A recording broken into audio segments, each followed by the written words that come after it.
diambil dari kata apa, Mas Edis? Diambil dari kata apa? Istilah logos bagi Yesus. Dan gini, Yohanes ya mengatakan pada mulanya adalah firman, firman bersama Allah, firman adalah Allah.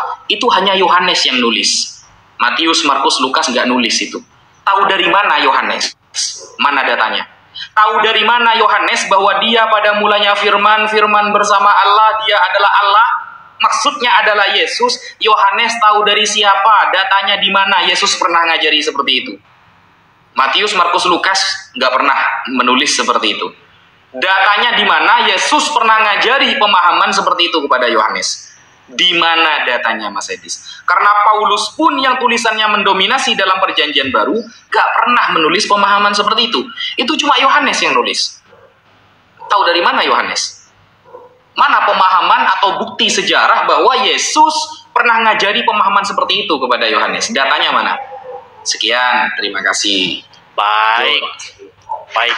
Sini ada 10.000 lebih ya. Di sini yang nonton hampir 11.000 orang dan majority itu adalah muslim.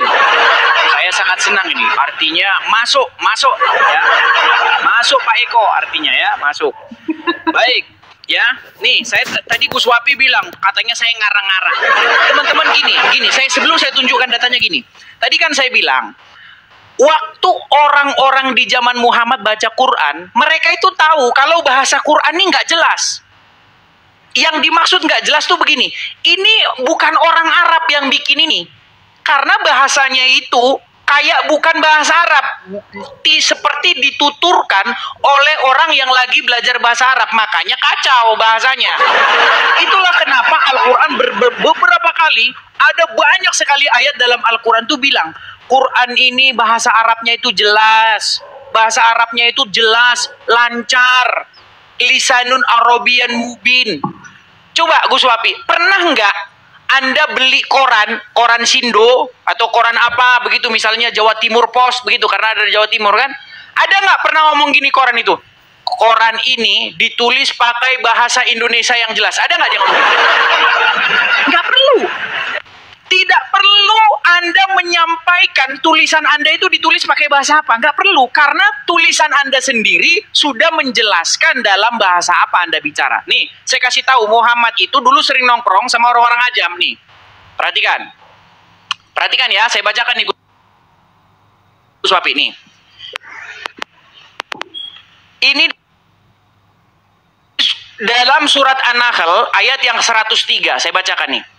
Allah Ta'ala ya, Allah Subhanahu wa Ta'ala menyebutkan tentang kedustaan, buat-buatan dan kebohongan orang-orang musyrik dalam tuduhan mereka terhadap Nabi, bahwa sesungguhnya Al-Quran yang dibacakan oleh Muhammad kepada mereka tiada lain diajarkan oleh seorang manusia kepadanya. Sabar. Lalu mereka mengisyaratkan seorang laki-laki ajam yang ada di antara mereka, yaitu seorang pelayan milik salah satu puak dari Ka'bah Quraisy. Lelaki itu seorang pedagang yang menjajakan barang-barangnya di Safa. Ada kalanya, perhatikan ini, ada kalanya Muhammad atau Rasulullah duduk, nih nongkrong-nongkrong, duduk dengannya dan berbincang-bincang dengannya mengenai suatu hal. Padahal orang tersebut berbahasa ajam, tidak mengetahui bahasa Arab atau hanyalah mengetahui sedikit bahasa Arab. Nih, keperluannya yang darurat dan lain sebagainya. Jadi sebenarnya ada orang-orang Nasrani ya. Ini kalau Anda baca ini tafsir-tafsirnya ya. Ini saya sudah buat buku khusus tentang ini ya. Jadi Muhammad itu memang dituduh bahwa Muhammad itu belajar, diajari tentang kisah-kisah terdahulu, kisah-kisah Isa, kisah-kisah kemudian ada malaikat datang kepada kepada Maryam terus bilang bahwasanya dia akan mengandung dan sebagainya. Jadi mereka itu cerita. Nah, lalu diduga kuat Muhammad, karena ada satu narasi Muhammad itu menyuruh yang namanya Zaid bin Sabit untuk belajar bahasa ajam. Nah, diduga kuat ada persekongkolan antara Zaid bin Sabit, kemudian orang-orang itu membuat Al-Quran. Tapi sayangnya orang yang membuat Al-Quran ini bahasa Arabnya itu nggak lancar. Makanya seperti yang saya bacakan tadi ini, dia bikin narasi kayak begini. Ada malaikat datang kepada Maryam. wahai Maryam, innallaha, sesungguhnya Allah, yubasyiruki, membuat kamu gembira dengan kalimat darinya yang bernama Al-Masih. Dibuat kamu gembira dengan kalimat darinya yang bernama Al-Masih. Maksudnya gimana? Makanya ketika orang baca itu, makanya kalau Anda lihat di dalam terjemahannya, ditambahin di situ, menggembirakan kamu bahwa kamu akan melahirkan seorang anak. Nggak ada di situ bahasa aslinya bahwa kamu akan melahirkan, nggak ada. Makanya di dalam Injil tidak pernah ada narasi malaikat ngomong sama Maria, wahai Maria, saya gembirakan kamu dengan logos yang namanya Yesus. Apa? Kamu ngomong apa? Maria juga pasti nggak ngerti itu maksudnya apa. Saya gembirakan kamu dengan logos namanya apa sih? Ngomong apa lo? Gua lempar lo pakai gelas. Nah, di dalam sebenarnya itu kan Yohanes yang bilang setelah Maria, setelah Yesus lahir, Yohanes bilang pada mulanya adalah firman. Firman itu bersama-sama dengan Allah. Lalu di ayat 14-nya, firman itu menjadi manusia. Nah, cerita ini diambil oleh Islam lalu disampaikan oleh Maria. Wahai Maria, saya gembirakan kamu dengan firman yang menjadi manusia. Mana ada ngomong itu. Makanya saya bilang, ada pengutipan yang dilakukan Al-Quran terhadap Bible, tetapi konteksnya salah. Gitu loh, konteksnya salah, bukan kayak begitu maksudnya, tapi itu dibicarakan menjadi percakapan antara Maria dengan malaikat. Padahal itu adalah penjelasan Yohanes di dalam Injil Yohanes. Aduh, Gus Wapi sudah berubah wajahnya, sudah. Silakan. Bismillahirrahmanirrahim. Yang pertama, pertanyaan saya belum dijawab ya. Nanti bisa dijawab di sesi selanjutnya, Mas Edis. Dari mana Yohanes tahu bahwa Yesus itu pada mulanya firman, firman bersama Allah, dan firman adalah Allah? Itu belum dijawab. Jangan terlalu fokus ke Islam dulu sehingga lupa pertanyaan saya. Jadi gini, tadi data yang dibawa oleh Mas Edis, saya kira data itu tentang Nabi Muhammad nongkrong dengan orang ajam mengarang Al-Quran. Dan ternyata Mas Edis pun mengakui itu diduga.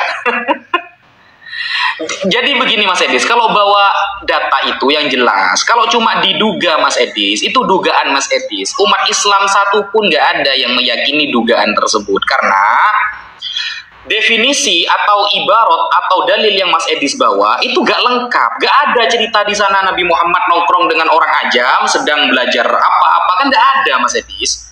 Gitu, gak ada. Berarti kan hanya dugaan. Justru yang disebut dugaan kuat itu seperti ini Mas Edis.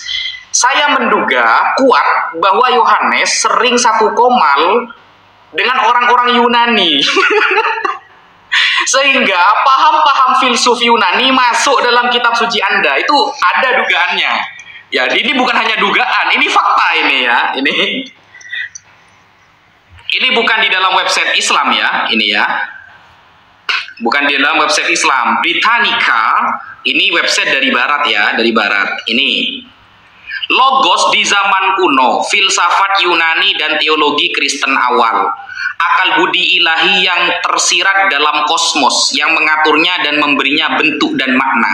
Meskipun konsep tersebut juga ditemukan dalam sistem filsafat dan teologi India, Mesir dan Persia, konsep tersebut menjadi sangat penting dalam tulisan-tulisan dan doktrin Kristen sebagai wahana untuk memahami peran Yesus Kristus sebagai prinsip Tuhan yang aktif dalam penciptaan dan penataan kosmos. Nah, ini dugaannya sangat kuat ini. Berarti Yohanes pernah satu koman dengan orang filsuf Yunani. Makanya sampai ajaran-ajaran filsuf Yunani masuk ke dalam kitab suci Anda. Begini maksudnya, gitu loh. Apalagi kalau di sini kita buka ya, ini ya. Pada bab pertama, Injil menurut Yohanes, Yesus Kristus didefinisikan sebagai firman, logos dalam bahasa Yunaninya, yang berinkarnasi atau menjadi manusia. Identifikasi Yesus sebagai logos ini didasarkan pada konsep wahyu dalam perjanjian lama Alkitab Ibrani. Seperti yang sering muncul dalam frasa firman Tuhan yang menyiarkan gagasan tentang aktivitas dan kuasa Tuhan, dan pandangan Yahudi bahwa hikmat adalah agen ilahi yang menarik manusia kepada Tuhan. Dari mana pemahaman ini? Penulis Injil menurut Yohanes menggunakan ekspresi filosofis ini yang dengan mudah dikenali oleh para pembaca di dunia Helenistik, budaya Yunani, untuk menekankan karakter penebusan dari pribadi Kristus. Nah, ini namanya dugaan kuat. Berarti pemahaman logos di dalam kekristenan itu nyontek dari filsuf Yunani 6 abad sebelum Masehi, gitu loh. Begitu Mas Edis, ini baru datanya keren, gitu loh. Logos ini terinspirasi Yohanes dari filsuf Yunani. Datanya lengkap, bukan data seperti Mas Edis barusan. Cuma Nabi Muhammad berbincang sama orang ajam, langsung dituduh Nabi Muhammad belajar Quran, ngarang Quran dengan orang ajam. Kan gak jelas. Buktinya gak kuat, gitu loh. Beda sama data yang saya tampilkan, bahwa istilah logos yang ada pada Yesus ternyata nyontek 6 abad sebelum Masehi kepada para filsuf Yunani. Filsuf Yunani ini agamanya penyembah dewa, gitu loh. Apakah Anda sedang menyembah dewa Yesus sekarang? Kan begitu. Nah, ini namanya dugaan kuat. Berarti Yohanes dulu pernah buat TikTok 1 komal dengan orang Yunani. Mereka belajar filsuf Yunani sampai dijadikan kitab suci istilah logosnya. Ya, pernah 1 komal dulu, dan penontonnya ribuan juga mungkin, yang ngetap layar sama yang nge-share banyak gitu. Sehingga banyak yang percaya. Banyak yang percaya istilah logos ini gitu. Saya tanggapi ya. Baik, saya tanggapi. Baik, jadi teman-teman sekalian, tunggu dulu, waktunya belum keluar. Kita kasih waktu dulu. Baik. Terima kasih ya, pertanyaan bagus. Jadi apakah konsep Yohanes 1 pasal yang pertama sampai 14 itu terinspirasi dari filsuf Yunani? Tadi dia sudah, ini juga sudah hal yang lumrah atau hal yang biasa didiskusikan di dalam internal kekristenan. Itu bukan mencontek, tetapi menjelaskan. Justru Injil datang menjelaskan. Bukan menconteknya, gitu loh. Jadi justru Injil ini kasih jawaban ini terhadap satu pemikiran pada waktu itu yang belum terpecahkan. Nah, makanya datang Injil menjelaskan itu, bukan menconteknya, justru ingin memecahkan masalah itu, Gus Wapi. Begitu ya. Baik, sekarang kita fokus ke tema ini biar kita nggak lari-lari kemana-mana. Kan gini, Anda tadi bilang, loh itu kan tuduhan bahwasanya Muhammad dituduh belajar kepadanya. Sekarang gini Gus, bagaimana cara kita bisa membuktikan bahwa tuduhan itu benar atau salah? Kan benar bahwa Muhammad tuh sering duduk-duduk bareng, nongkrong bahasa kitanya, nongkrong dengan orang-orang ajam, orang-orang asing dari luar Arab. Mereka ini pedagang, mereka ini diduga kuat orang-orang Nasrani, ya kan? Mereka membaca Taurat, mereka membaca Injil. Nah, ketika Muhammad nongkrong dengan mereka, orang-orang ngomong, ya tuh, Muhammad nongkrong-nongkrong sama itu orang-orang ikan, orang-orang Nasrani. Ah, dia itulah yang ngajarin Muhammad. Kok bisa Muhammad tahu ada Isa, kemudian ada Maryam, ada Musa, itu yang ngajarin Muhammad itu. Nah, sekarang gini, Allah bantah begini, bagaimana mungkin kamu tuduhkan bahwa mereka yang ngajarin? Bagaimana mungkin kamu tuduh mereka itu adalah dalang yang membuat Al-Quran, sedangkan bahasa Arab mereka itu kacau balau, sedangkan bahasa Al-Quran itu lisanun Arabian mubin, bahasa Arab yang jelas. Sekarang caranya gini, umat muslim pasti akan percaya bahwa bahasa Arab Al-Quran itu jelas. Itulah buktinya bahwa Muhammad itu nggak diajarin sama mereka. Tapi ternyata setelah kita cek Al-Quran, para ulama sepakat bahwa Al-Quran mengandung kosakata ajam. Jadi adanya bahasa-bahasa ajam di dalam Al-Quran yang bahkan orang Arab sendiri tidak tahu, itu menjadi fakta kuat bahwasanya memang orang ajamlah di balik dalangnya. Sama seperti begini. Ada orang Australia, orang bule, orang Australia tinggal di Bali. Dia baru tinggal 2 minggu. Terus dia nulis puisi pakai bahasa Indonesia. Pasti bahasa Inggrisnya nyantol di dalam.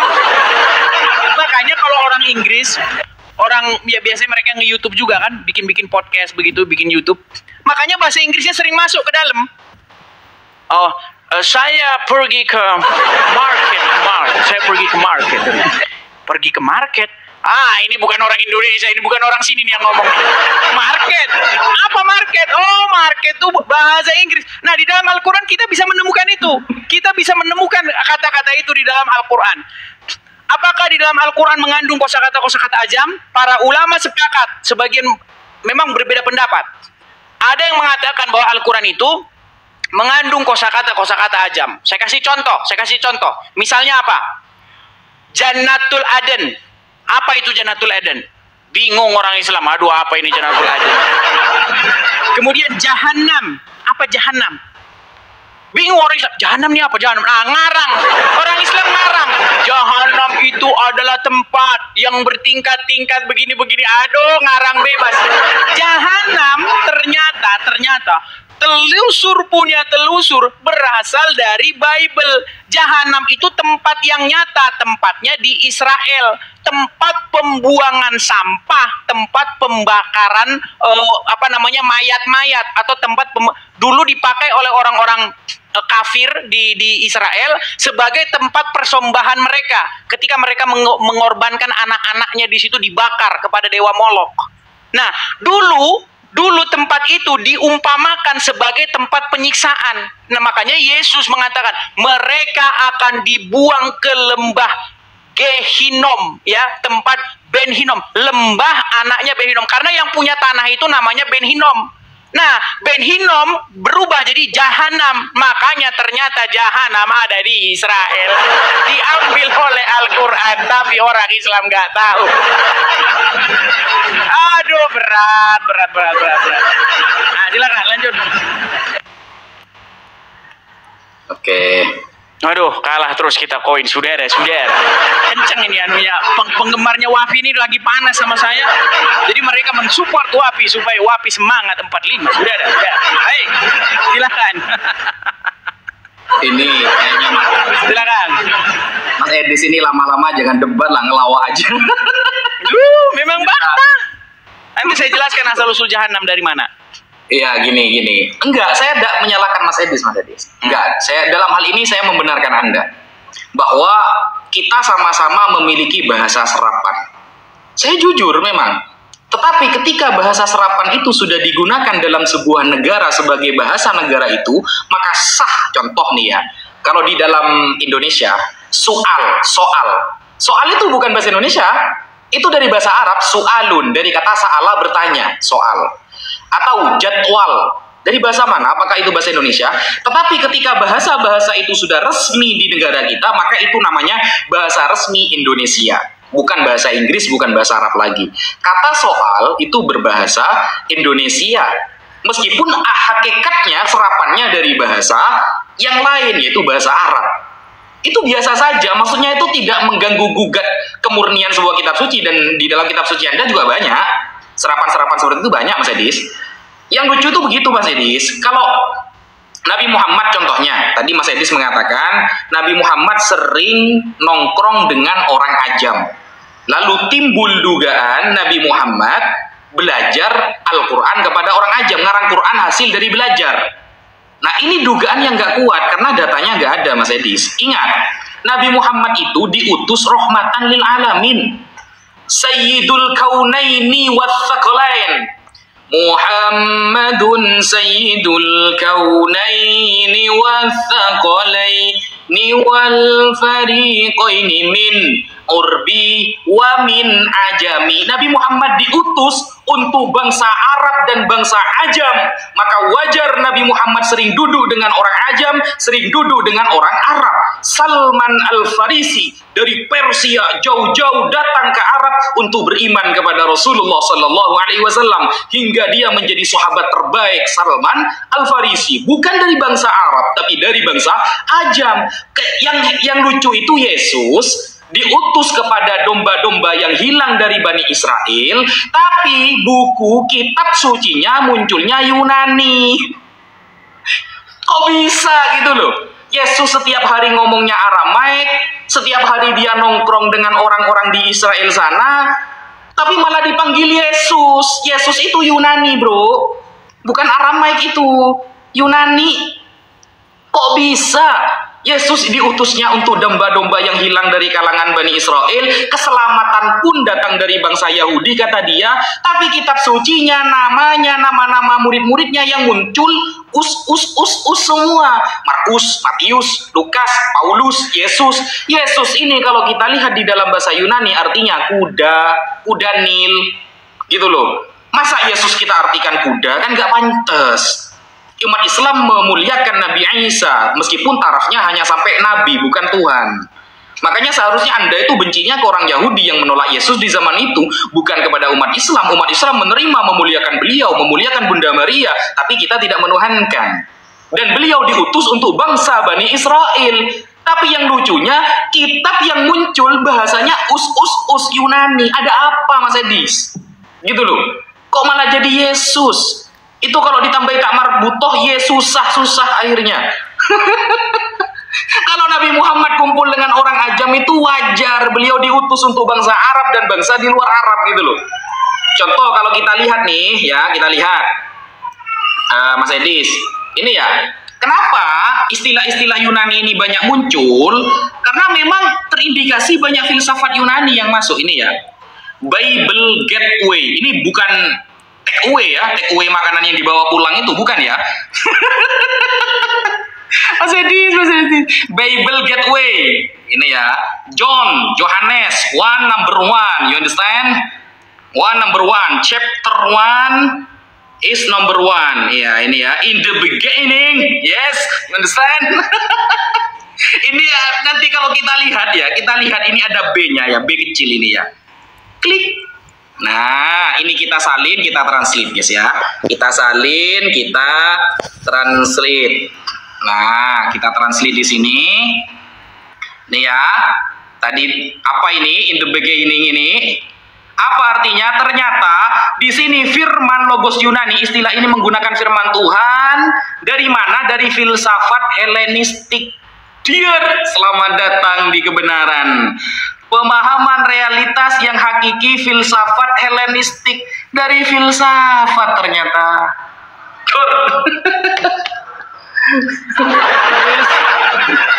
Baik. Ada satu pengakuan yang cetar membahana dari Gus Wafi ya, bahwasanya Gus Wafi sudah mengakui. Dia tidak menyalahkan saya. Ini saya kaget tadi. Ternyata dia membenarkan saya, saudara-saudara. Bahwa di dalam Al-Quran mengandung bahasa-bahasa asing yang bukan bahasa Arab, saudara-saudara. Tetapi dia bilang katanya itu sudah jadi bahasa Arab. Sejak kapan? Begini Gus Wafi, saya kasih contoh ya. Saya kasih contoh. Di dalam surat Al-Kahfi, ayat yang ke-9, di situ ada kata-kata waraqimi. Itu sudah pernah kita bahas kan? Ya kan? Dan tanda dan mereka mendiami gua dan rokim itu. Dan tanda-tanda kebesarannya mendiami gua dan rokim. Apa rokim? Apaan rokim? Nah, makanya kalau kalian buka surat Al-Kahfi ayat yang ke-9, di situ rokim itu nggak diterjemahin. Makanya di buku tafsir menurut Qatadah, rokim artinya nama anjing. Menurut ini rokim artinya batu bertulis. Menurut Udin, menurut. Jadi sebenarnya apa namanya? Saya katakan, saya mohon maaf, saya harus pakai bahasa yang sarkas. Gombal atau bualan bahwa Al-Quran bahasa Arab yang jelas itu bohong yang nyata. Bayangkan, berkali-kali Al-Quran sampai berbusa-busa Al-Quran itu bilang, Quran ini bahasa Arab yang jelas. Makasih Karios, makasih. Quran ini bahasa Arab yang terang. Sungguh jelas bahasa Al-Quran ini. Saking jelasnya. Penerjemah Al-Quran bingung apa itu rokim. Di dalam surat Al-Kahfi ayat yang ke-9, 8 atau 9 itu. Warokimi. Mereka mendiami gua dan Rokim. Mendiami gua dan Rokim. Dan gini, saya kasih tahu gini. Sebenarnya Al-Quran sendiri udah ngaku. Jadi ketika banyak tuduhan, ketika tuduhan sudah bertubi-tubi bahwa Al-Quran itu memang bahasa Arabnya nggak jelas, terdapat kosakata yang bahasa Arabnya nggak jelas, Al-Quran menyerah.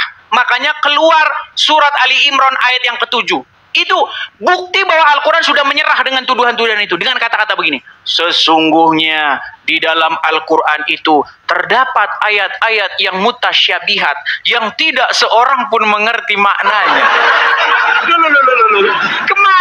Kemarin dibilang Quran itu bahasa Arab yang jelas, lisanun Arabian mubin. Kami turunkan Quran itu pakai bahasa Arab biar kamu paham. Ternyata setelah Al-Quran dibuat dalam bahasa Arab supaya pembacanya paham, ternyata pembacanya nggak paham, saudara.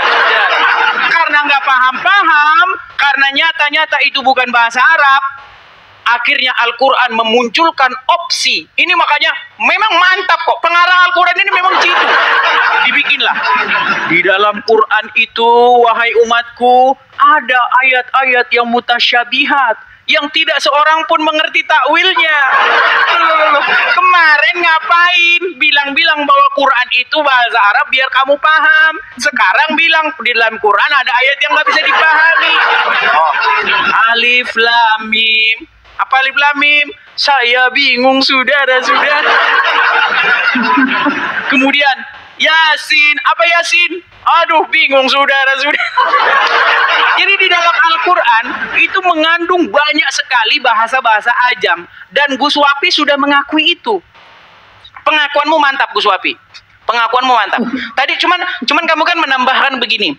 Tapi itu udah jadi bahasa Arab loh, bro. Udah jadi bahasa Arab. Masalahnya itu belum jadi bahasa Arab. Seandainya itu sudah jadi bahasa Arab, mustahil orang Arab bingung tafsirnya apa. Di dalam tafsir surat kalau tidak salah, aduh nanti saya buka datanya. Bagaimana di situ dalam narasi itu dikatakan Umar bin Khattab, Abu Bakar sampai bilang sesungguhnya ini adalah takulluf katanya. Artinya mengatakan sesuatu yang saya tidak memiliki pengetahuan tentangnya. Bayangkan Umar bin Khattab, Abu Bakar yang orang Arab asli tidak tahu apa itu. Itu misalnya ada di dalam surat Abasa, ya, Abasa wa ab, begitu jika ada kata ab di situ. Apa itu ab? Karena apa itu artinya bapak. Kok ini daun-daunan, rumput-rumputan. Ada di situ. Nanti itu buku saya sudah pernah saya terbitkan, tapi sayang sekali buku saya tinggal di Indonesia tercinta, saudara-saudara. Nah, silakan Gus Wapi tanggapannya. Sekali-kali kasih didikan dong sama orang muslim, kasih tahu bahwa memang ada bahasa ajam di dalam Quran. Gus Wapi. Silakan. Oke, bismillahirrahmanirrahim. Jadi begini Mas Edis, kalau saya itu dalam berdiskusi itu selalu jujur Mas Edis, tidak tipu-tipu. Ketika memang di dalam Al-Quran itu ada bahasa-bahasa serapan dari bahasa lain, saya akui memang ada gitu loh. Yang mengatakan tidak ada itu saya kira kurang belajar gitu ya, kurang belajar. Nah, tetapi ketika bahasa itu sudah resmi menjadi bahasa Arab, makanya saya contohkan tadi kan, kata soal, kata Senin. Senin di dalam bahasa Indonesia diambil dari bahasa Arab artinya Itsnain, hari kedua. Karena Ahad adalah hari pertama, minggu. Apakah Senin ini bahasa Arab? Ya enggak lah, bahasa Indonesia itu sudah resmi. Kecuali begini Mas Edi, sampean bisa menunjukkan kata ar-raqim min ayatina ajaba, kan begitu dalam surah Al-Kahfi. Kata ar-raqim itu dulu ketika Al-Quran turun belum resmi jadi bahasa Arab, ada datanya. Wah, itu keren kalau ada datanya. Ternyata gak ada data kan Mas Edi kan, begitu loh. Dan ini saya tampilkan para ulama seperti Al-Imam As-Suyuti, ya. Al-Imam As-Suyuti itu punya kitab namanya biasa aja gitu loh. Lalu itu akan mengganggu kemurnian Al-Quran? Enggak gitu loh. Al-Mutawakkili. Jadi Imam Suyuti dulu hidup di zaman Khalifah Mutawakkil namanya. Beliau disuruh oleh Khalifah Mutawakkil untuk menulis Al-Quran, menulis bahasa-bahasa yang diserap oleh Al-Quran dari bahasa-bahasa lain. Ada kitabnya.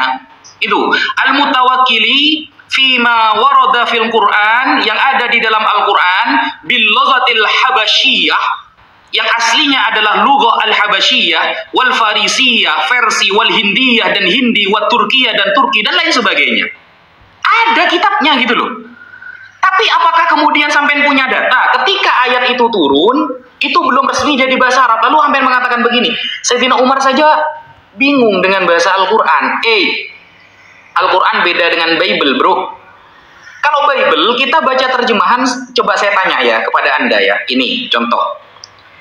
Al-Quran menyuruh kita bertanya kepada ahlinya. Siapa ahlinya? Nabi Muhammad SAW. Ketika itu para sahabat bertanya kepada Nabi Muhammad, apa arti dari ayat-ayat tersebut? Ada. Gitu loh. Jadi Al-Quran itu dengan lisanun Arabiyyun mubin, dengan menggunakan bahasa Arab yang fasih, yang benar menurut siapa? Menurut para ahlinya. Sampai tidak pernah belajar tentang masalah gigi, ya bertanya kepada dokter gigi. Bukan menerjemah langsung ilmu kedokteran, tidak bisa bro, kepada ahlinya. Sampean kalau sakit dalam datang ke dokter ahli bedah, dia yang paham ilmunya. Dan kemudian kita belajar buku ahli bedah langsung jadi dokter bedah, gak begitu konsepnya, gitu loh.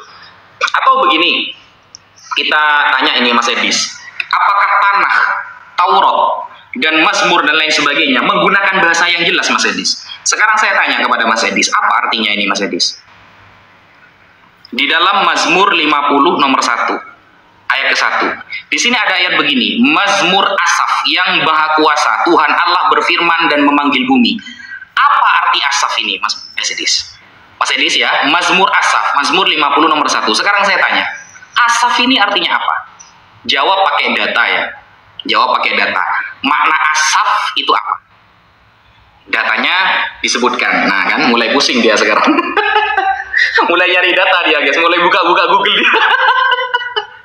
Tapi tadi kan girang nih Mas Edis, Wafi mengakui bahwa di dalam Al-Quran ada bahasa serapan. Ya biasa saja.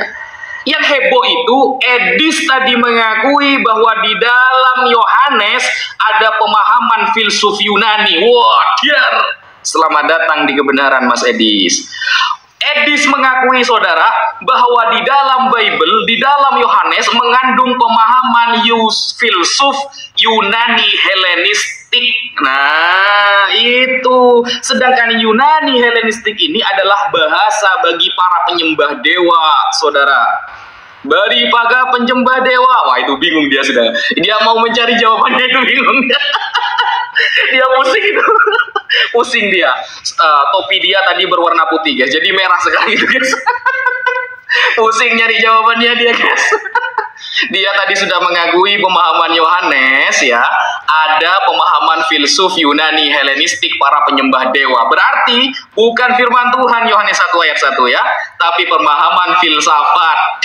Selamat datang di kebenaran. Ya. Gus Wapi semangat 45 karena pendukungnya sangat wah. Gus Wapi hari ini bertaburan dia support dan dukungan koinnya, makanya dia senyum-senyum. Baik, Gus Wapi, begini ya Gus ya. Adakah Bible pernah mengklaim? Tadi kan saya sudah bilang, waktu kita buka Bible, pernah nggak Bible itu ngomong gini, Bible ini ditulis dengan bahasa Yunani? Nggak ada. Tidak pernah Bible ngomong bahwa Bible ini ditulis pakai bahasa Yunani. Yang mengklaim bahwa dirinya ditulis pakai bahasa Arab yang jelas itu Al-Quran.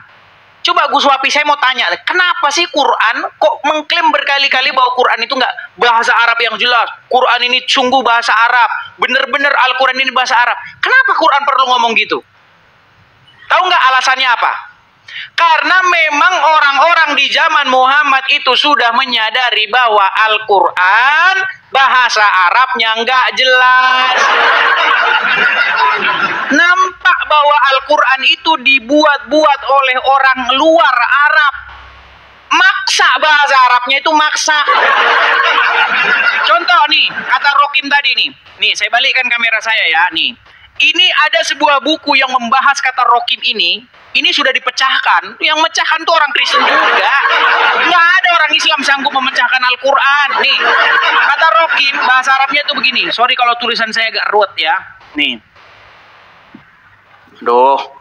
Nih, kalau kata Rokim, ya, itu, aduh, sorry bahasa Arab.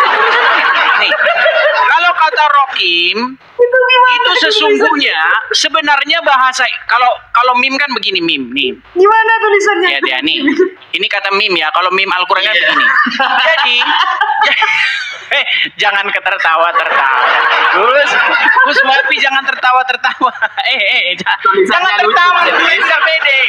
Nah, jadi sebenarnya dulu sebenarnya di dalam Al-Quran itu belum ada pena. Jadi dulu nulisnya itu pakai tinta. Nah, sebenarnya tulisannya itu bukan rokim, tetapi rukud. Ya, jadi ketika dia menulis huruf dal, ya, menulis huruf dal, nih, bedanya huruf dal sama huruf, nih ya, kalau huruf dal kan begini. Huruf ro sama huruf dal itu kan bedanya lengkungannya gimana? Ini kalau ro ya, kalau ro begini, kalau dal kan begini, agak begini nih kan, gini, ya kan? Betul nggak? Saya tanya betul atau tidak? Nah, jadi sebenarnya rokim itu sebenarnya tulisannya bukan rokim tapi rukud. Nah, tapi gara-gara dia telat ngangkat penanya, akhirnya jadi kayak begini, membeler ke sini, jadi huruf mim.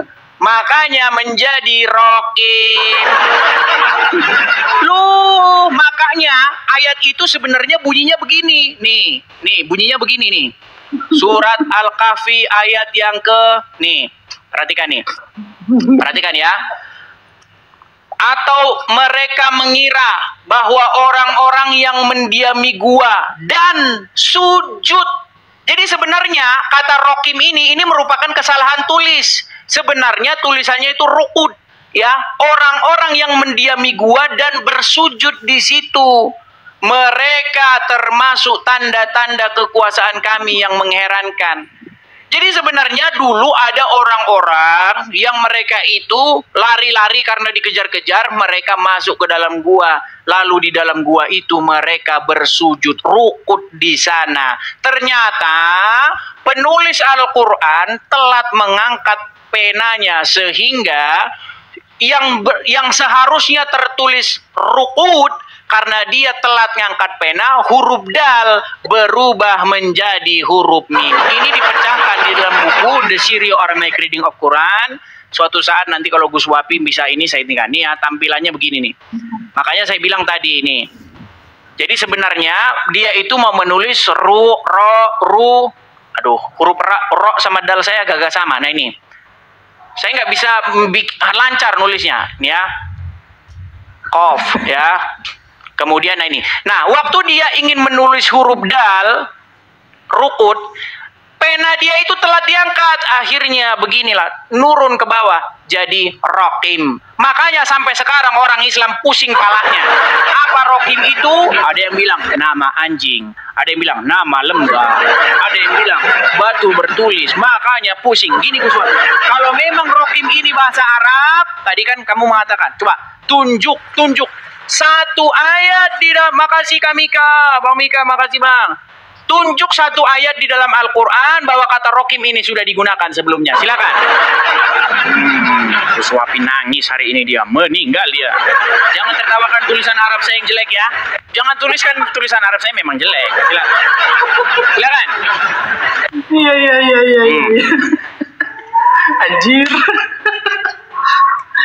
Ya, jadi itu yang kamu gak jawab loh. Pertanyaan saya mana ini? Masmus asaf itu apa artinya? Oh iya, nanti saya jawab. Tadi kan kamu buka Rita Wahyu tuh sarapan pagi, ada nggak? Nggak ada. Saya nggak buka. Saya mencari itu tulisan-tulisan ini, saya siapkan materinya. Nanti dijawab itu ya, asaf itu artinya apa ya gitu loh. Kan tulisan Mas Edis begini guys ya. Room, ini room bukan rokim. Rokim itu begini Mas Edis ini ya. Saya ajari sedikit apa namanya itu kaligrafi, rokim. Nah, ini Mas Edis, rokim.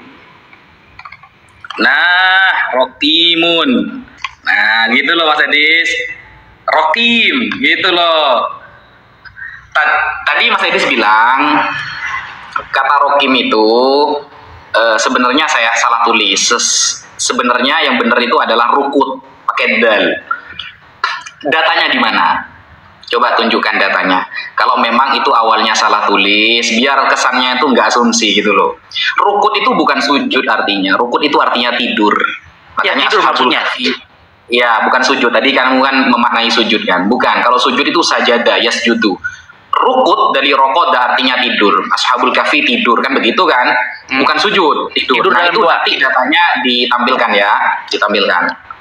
Nah, karena begini, kalau kita melihat rokim dari rof kof mim, ya, rokmu, kan gitu.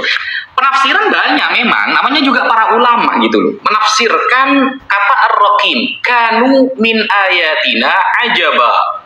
Jadi ayat-ayat yang ajib, yang dapat mengherankan kita semua itu membenarkan kepada kita bahwa Mas Edis pusing memaknai lafal ar-rokim gitu loh. Perbedaan pendapat para ulama dalam tafsir itu ada dua Mas Edis. Ada namanya ikhtilafu tanawu, ada ikhtilafu tabot. Ikhtilafu tanawu artinya berbeda pendapat, tapi tidak bertentang, tidak saling menentang akidahnya, enggak. Nah, ikhtilafu tabot itu sampai bertentangan yang menyerang terhadap akidah misalnya. Itu enggak terjadi. Ar-Rokim, jawabannya tuh ada banyak gitu loh.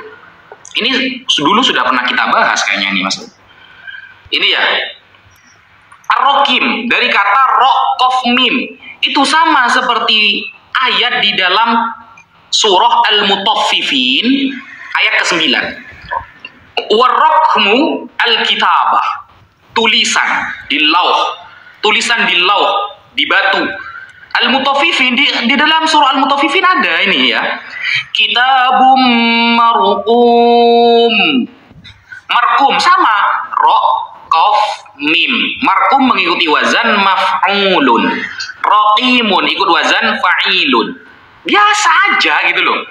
Nggak kemudian wow banget. Yang wow itu Mas Edis tadi mengakui kalau Yohanes 1 ayat 1 terinspirasi dari Yunani Helenistik yang mereka adalah penyembah para dewa.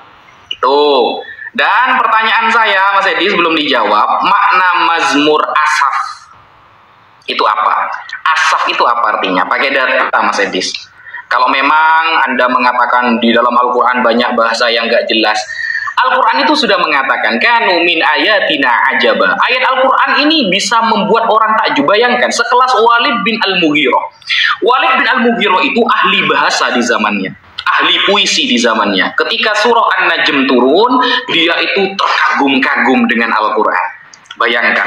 Bahkan kalau Anda membuka ya, buku yang ditulis oleh Johann Wolfgang von Goethe, ya, Goethe, orang yang ahli sains terakhir yang paling banyak pengetahuannya tentang sains, bahkan dia dipuji oleh Albert Einstein, ya, sebagai orang terakhir yang pengetahuannya banyak. Dia mengakui kehebatan Al-Quran, bahwa Al-Quran datang dari keabadian. Bayangkan, orang Kristen yang bernama Johann Wolf, ya, yang dia adalah pakar sains, mengatakan bahwa Al-Quran adalah kitab yang datang dari keabadian.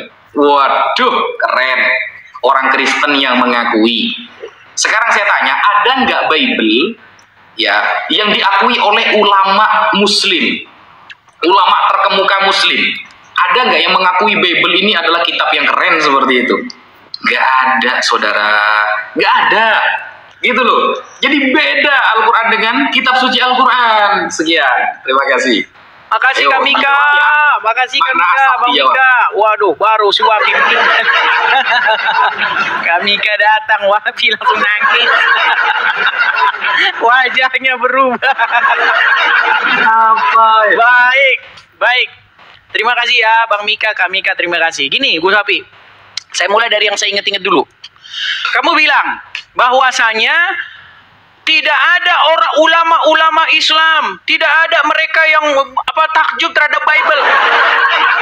Sekarang saya tanya, dari mana ulama-ulama seperti Ibnu Katsir, Jalalain, tafsir-tafsir Al-Quran, ketika mereka mengetahui nama adik Yusuf namanya Bunyamin. Coba dari mana mereka tahu? Bedanya gini, kalian sembunyi-sembunyi, mencuri. Nggak boleh gitu, Gus Wapi. Ketika orang Muslim mengetahui bahwa nama adik Yusuf namanya Bunyamin, kemudian Aisyah punya 12 murid, nama-namanya ada Yohanan, ada Simon, ada ini. Tahu dari mana? Bukan mengagumi lagi, dicontek mentah-mentah untuk menjelaskan Al-Quran. Sedangkan Al-Quran bukan goce yang mengakui kehebatan Bible, bukan ahli sains Albert Einstein, bukan. Allah langsung, Al-Quran langsung yang merujuk kepada kitab-kitab sebelumnya. Gimana sih Gus Wapi ini? Masa Anda bandingkan Albert Einstein sama goce yang cuman manusia biasa? Ini langsung Al-Quran yang mengkonfirmasi. Sesungguhnya di dalam Injil itu terdapat kebenaran, tapi orang Islam nggak percaya. Yang terdapat kebenaran itu adalah kitab karangan ulama. Nggak boleh gitu, Gus Wapi. Sekarang gini, Asaf diingat. baik. Oh ya, maksud Asaf. Asaf itu adalah nama orang. Itu adalah orang-orang yang mengumpulkan Mazmur itu. Didapatkan dari mana Mazmur itu? Adalah tokoh-tokoh pengumpul Mazmur. Datanya? Datanya nanti saya tunjukkan. Saya mau jawab dulu pertanyaanmu nanti habis ini ya. Gini, pertama di dalam surat Al-Kahfi itu kan bunyinya begini. Salah satu tanda-tanda kebesarannya itu adalah orang-orang yang mendiami gua dan rokim. Terus kamu tadi bilang rokim itu artinya tulisan atau bersurat. Sekarang saya mau tanya, kalimat macam apa itu? Orang-orang yang mendiami gua dan bersurat apa? Orang-orang mendiami gua dan bertulisan apa? Apa maksudnya, kalimat macam apa kayak begitu? Makanya bukunya saya tidak bisa tunjukkan. Saya tinggal di rumah. Bukunya itu ditulis oleh judul bukunya itu Decoding Al-Quran. Ya, artinya merekonstruksi Al-Quran yang berjudul The Syrio-Aramaic Reading of Quran.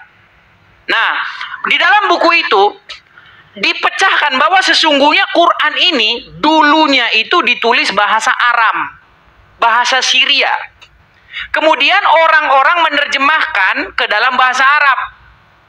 Nah, ketika menerjemahkan itu terjadi kesalahan tulis. Makanya, ini saya tampilkan lagi ayatnya nih ya. Nih. Menurut bacaan Syria, artinya bukan orang-orang yang mendiami gua dan rokim nih. Nih ya. Atau kamu mengira bahwa orang-orang yang mendiami gua dan rokim itu, ini orang Indonesia manapun gak ada yang ngerti ini. Orang-orang yang mendiami gua dan rokim. Nah, makanya di dalam buku The Syrio-Aramaic Reading of Quran itu dipecahkan sebenarnya. Ini kesalahan dari huruf mim ini. Nih.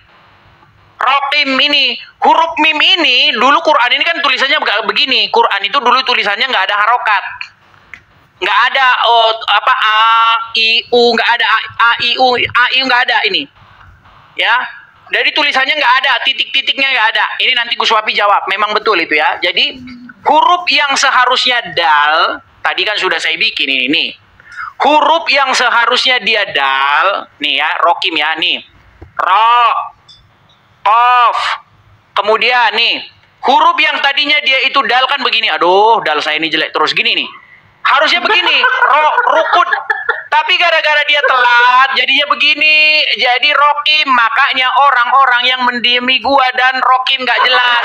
Tapi kalau ininya dicoret, orang-orang yang mendiami gua dan tertidur dan tidur di gua itu, makanya arti sebenarnya bacaannya rukut bukan rokim. Tapi Gus Wapi terus ngeles. Makasih Bang Mika, makasih Kak Mika. Ayo jawab di sini, fokus yuk. Betul tidak ini? Rokim bacaan aslinya itu rukut. tertidur. Udah. Orang-orang yang mendiami Saya gua ya. dan tertidur di sana selama 320 tahun. Silakan. Berat, saudara-saudara. Oke. Bismillahirrahmanirrahim. Kok tumben ya? Mas Edis itu biasanya paling anti dengan buku karangan-karangan orang gitu loh. Saya tadi jawabnya pakai Quran loh. Wailul lil mutaffifin. Di dalam surah Al-Mutaffifin ayat ke-9 saya jawabnya pakai Quran loh, bukan pakai tafsir itu. Pakai Quran. Wailul lil mutaffifin. Surah Al-Mutaffifin ayat 9 ada kalimat yang persis dengan Ar-Raqim. Kitabum marqum. Dari kata raqama. Saya jawab pakai Quran. Makanya Ar-Raqim saya maknai sebagai tulisan di lau batu. Nah, Mas Edis yang kemarin-kemarinnya nggak mau di luar Bible, ternyata pakai karya orang sekarang. Di dalam kritikal Al-Quran, di dalam karya-karya orang ini, gara-gara meme-nya salah, seharusnya dal ini. Nah, kok terbalik kemarin mintanya saya harus jawab pakai Quran. Sekarang Mas Edis sendiri yang terjebak dengan karangan orang, gimana sih? Sedangkan pertanyaan saya tadi, ya pertanyaan, Mazmur Asaf.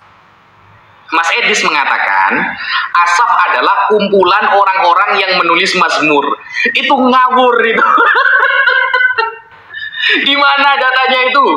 Bahwa Asaf adalah nama kumpulan orang-orang yang menulis Mazmur. Di mana datanya itu? Cari sampai Dajjal keluar itu. Gak ada itu. Ya, jangan dilupa. Ya, jangan dilupa. Ya, jangan dilupa.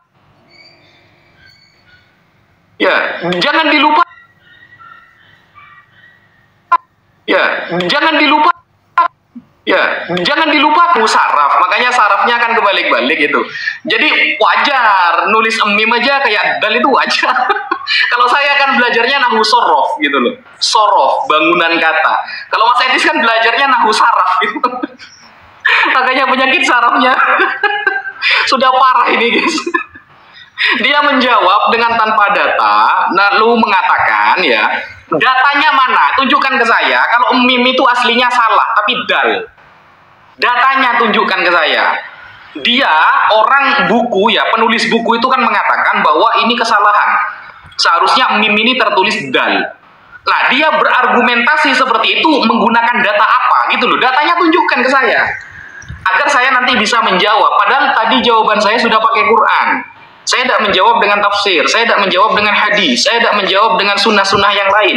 Tapi saya menjawab bahwa di dalam surah Al-Mutaffifin kata ar-raqmu, raqaf, mim itu ada.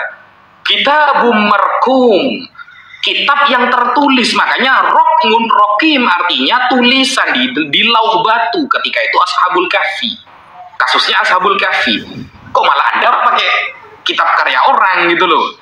Sekarang saya jawab pertanyaan saya, Asaf artinya apa? Mampu nggak Bible menjawab Asaf itu? Pada akhirnya Mas Edis akan menggunakan kata-kata orang gitu loh. Menggunakan penafsiran orang akhirnya. Atau kita buka di dalam Yohanes. Mas Edis ya. Di dalam Yohanes. Nih, contoh ini ya.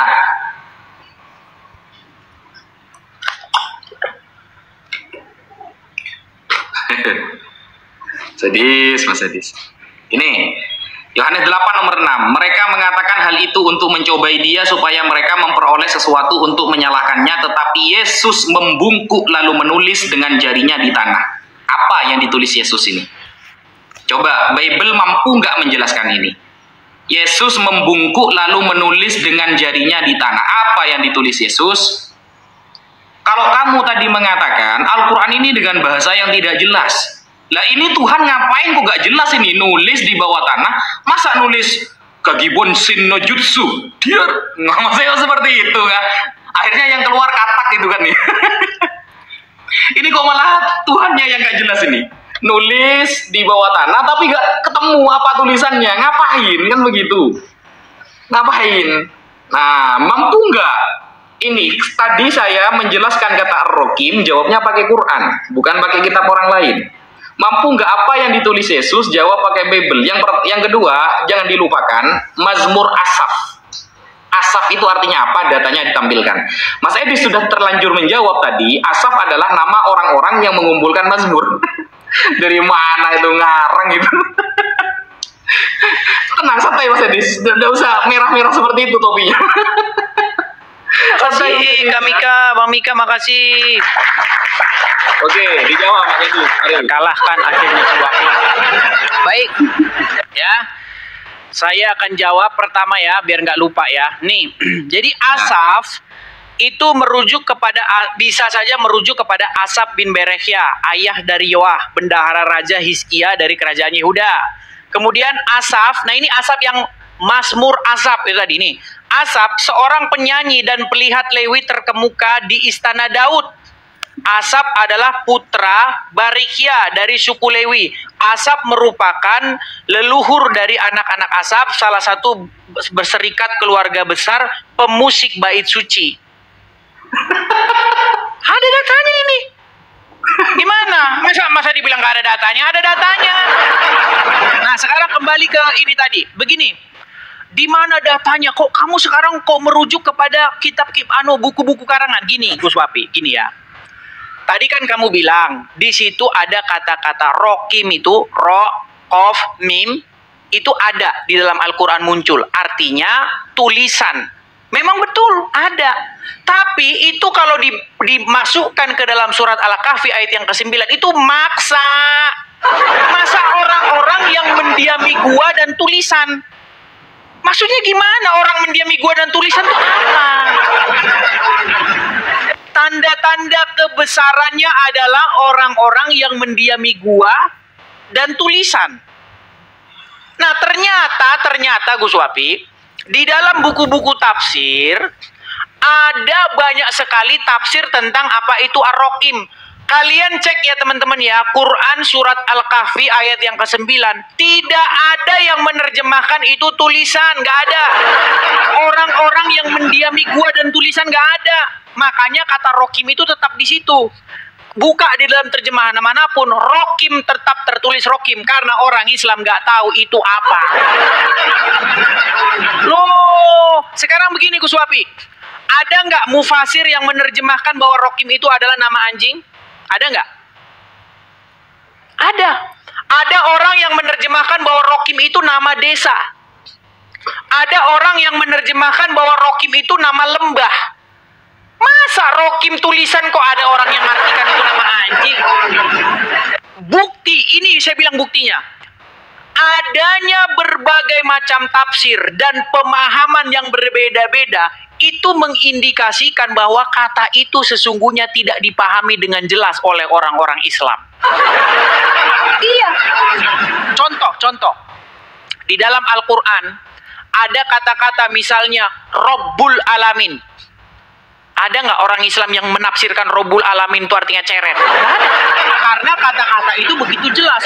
Rabbul Alamin, Tuan semesta alam. Jelas. Nggak ada orang Islam yang ribut bilang itu nama anjing, itu nama kucing. Nggak ada. Tetapi kata rokim menjadi satu bukti kuat. Banyaknya penafsir-penafsir yang menafsirkan itu apa? Adalah indikasi kuat bahwa itu bukan bahasa Arab yang jelas, saudara-saudara. Makanya penerjemah Al-Quran ada yang bilang itu nama anjing, ada yang bilang itu nama desa, ada yang bilang itu tulisan. Tetapi ternyata buku yang berjudul The Syria Aramaic Reading of Quran, seorang Kristen asal Syria, dia kebangsaannya udah Jerman, dia udah pindah warga negara menjadi Jerman, tapi aslinya dia orang Syria. Dia sudah memecahkan kalimat itu. Gus Wapi, tolong jelasin sama saya, jujur Gus Wapi. Dulu Al-Quran kan nggak ada tanda bacanya. Dulu Al-Quran tuh nggak ada tarokatnya. Nggak ada dulu huruf ba, huruf ta, huruf sa, itu sama. Semuanya begini. Iya. Dulu, nih saya balikan lagi kamera saya. Aduh, harusnya kalau balikan kamera gini harusnya dikasih waktu tambahan ini Gus Wapi. Nih. Huruf ba, nih. Nah, ngelihat ketawa-ketawa lagi nih. Kalau huruf ba, ya misalnya ta, ya kan, sa, kemudian ba, itu sama semua. Dulu belum ada tanda-tanda baca begini, belum ada, saudara-saudara. Dulu waktu Quran ditulis mentah, rokim itu tulisannya itu ya begini. Nih, lanjut begini. Nah, dulu nulisnya bukan pakai pulpen. Nulisnya bukan pakai pulpen, Gus Wapi. Nulisnya dulu pakai tinta. Nah, ketika nulis huruf dal, perhatikan ini penting. Ketika menulis huruf dal dengan terlambat, orang itu bisa saja telat mengangkat penanya dan tintanya itu tabur ke bawah. Makanya orang Islam bacanya rokim, saking. Makanya sebenarnya ini merupakan kesalahan tulis. Makanya sekarang jadi nggak ada artinya. Makasih Bang Mika. Jadi rokim, apa itu rokim? Pusing orang Islam. Lihat terjemahan surat Al-Kahf ayat yang ke-9, semuanya tertulis rokim, nggak ada. Tulis Gus Wapi bohong-bohong saja. Ayo, silakan Gus Wapi. Jelasin dong itu, ayo kasih dong Ya, apa namanya? aman. Oh, jawaban yang jelas Gus Wapi.